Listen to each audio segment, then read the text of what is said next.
शिकारपुर मां के खबर दींदा हलूं। फ़कीरो कमालुद्दीन मक्सी की रिपोर्ट मुताबिक शिकारपुर बचायो तहरीक के उहदेदारन मेंबर दोस्तन चेयरमैन इलाही बख्श शेखो उस्ताद अब्दुल वहाब कागजी साहिबजादा हाफिज फजल्ला नूरानी अब्दुल गफूर दायो डाडो ताहिर सुमरो हाफिज मसूद अहमद कादरी अली असगर पहोरो मौलाना मोहम्मद सिद्दीक सिकंदरी बियन गॾिजी शिकारपुर में अगवा थियल ब मासूम नींगर नासिर अब्बास बखरानी वलीद मेमन की बाज़ियाबी बैदि उन्हनि जे घर पहुचण ते संदन वालदेन से मुलाकात कई।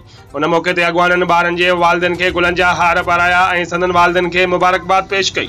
शिकारपुर बचायो तहरीक के अगवाननि उन मौके ते खुशी जो इज़हार कंदे चयो त मासूम ॿारनि जी बाज़ियाबी संदन वालदेन खानदान लाइ वॾी राहत सुकून जो सबब बणिजी आहे। अगवान ने जोर भरियो त शिकारपुर में अगवा के वधंदड़ वाक़िअनि खे रोकण लाइ हुकूमती इदारा फौरी तौर ते कदम खणनि माण्हुनि जी जान माल की हिफाजत के यकीनी बनाने लाइ मज़बूत हिकमत अमली तैयार कनि।